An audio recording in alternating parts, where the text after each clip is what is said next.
Assalamualaikum warahmatullahi wabarakatuh. Jumpa lagi di channel ngalistrik.com. Di video kali ini saya akan membahas sistem MEP dalam sebuah gedung. Seperti apa penjelasannya? Yuk kita simak video berikut ini. Oke, kalau kita ngomongin bangunan atau gedung ya, itu ada 3 bagian utama yang tidak dapat dipisahkan, yaitu arsitek, struktur, dan MEP atau mechanical, electrical, dan plumbing. Nah, kalau kita ibaratkan dengan tubuh manusia, maka arsitek itu adalah tampak muka, ya, tampak visual, ya, atau bagian kulitnya lah ya kita ibaratkan. Sedangkan struktur itu seperti bagian penulangan. Dan MEP, ya, atau mechanical, electrical, dan plumbing itu adalah bagian organ dalam. Ya, jadi MEP ini walaupun tidak kelihatan, itu perannya sangat krusial ya, seperti organ dalam tubuh manusia. Teman-teman bisa bayangin jika tubuh kita tuh nggak punya salah satu dari hati, paru-paru, ataupun jantung. Ya, pasti kehidupan kita akan tidak normal. Begitu juga gedung. Jika tanpa MEP atau mechanical, electrical, dan plumbing, maka gedung itu akan tidak bernilai ya. Akan tidak berfungsi dan pasti akan ditinggalkan penghuninya. Ya, begitu juga dengan tubuh manusia, tanpa organ dalam pasti nggak akan ada nyawa ya, seperti itu teman-teman. Nah, secara garis besar, MEP ini adalah singkatan Mechanical, Electrical, dan Plumbing ya. Mechanical, Electrical, dan Plumbing. Namun biasanya plumbing ini jadi satu dengan bagian mekanikal ya, terutama di gedung-gedung yang instalasi plumbingnya tidak begitu kompleks ya. Sehingga kadang disebut hanya ME saja ya, atau Mechanical dan Electrical. Nah, sedangkan skop dari Mechanical dan Electrical adalah sebagai berikut. Yang pertama mekanikal dulu. Ya, skop dari mechanical yang pertama itu adalah plumbing. Ya, skop plumbing ini terdiri dari sistem air bersih dan air panas untuk mandi, untuk cuci tangan dan lain-lain ya. Kemudian sistem air kotor dan air bekas. Ya, bedanya air kotor dan air bekas ini, kalau air bekas ini adalah sistem buangan air ya dari alat-alat plumbing ya, seperti sistem buangan setelah mandi ataupun setelah cuci tangan. Sedangkan sistem air kotor ini adalah sistem buangan yang ada kotoran manusianya ya, seperti sistem buangan pada buang air ketika kita buang air kecil ataupun ketika kita buang air besar. Kemudian ada sistem venting atau sistem pengatur aliran udara pada instalasi plumbing. Ya, kemudian ada sistem air hujan atau drainase ya untuk buangan ke saluran kota. Lalu sistem gas medik ya biasanya ada di rumah sakit, dan sistem kompresor biasanya ada di pabrik-pabrik.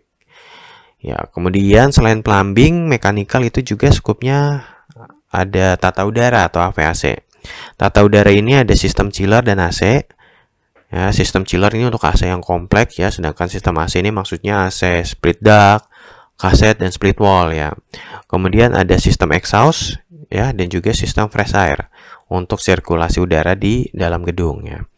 Kemudian plumbing, tata udara atau AVAC yang ketiga skup dari mechanical adalah pemadam kebakaran atau firefighting.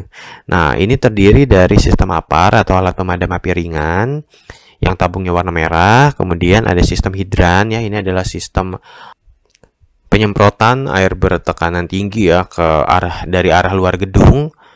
Ya, seperti yang teman-teman lihat kalau misalkan ada pemadam kebakaran yang nyemprotin selang ya ke arah atas gedung ya dengan air yang bertekanan tinggi, itu adalah sistem hidran. Kemudian ada sistem fire suppression ya, pemadam kebakaran menggunakan gas atau zat kimia lainnya, ini bukan air.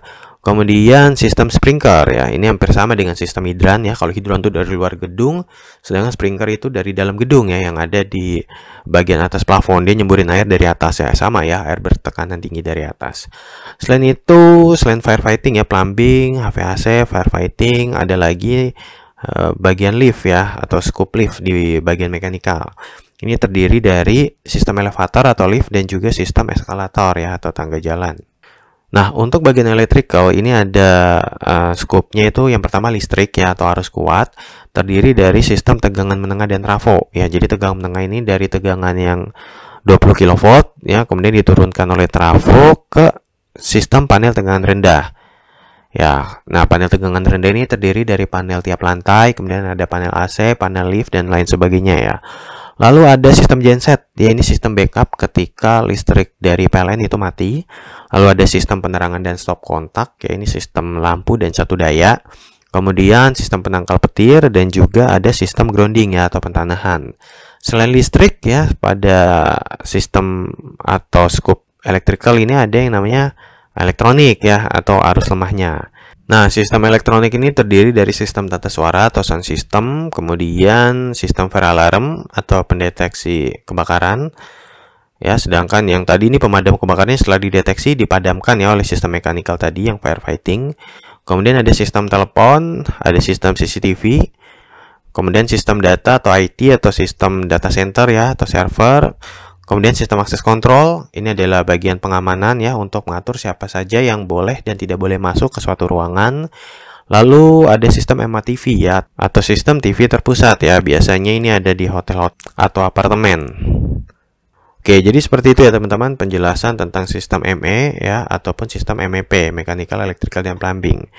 Ya, ini gambaran secara umum aja. Untuk lebih jelasnya nanti akan saya coba buatkan video yang lebih detail ya untuk masing-masing sistem ini. Dan terima kasih telah menonton video ini. Wassalamualaikum warahmatullahi wabarakatuh.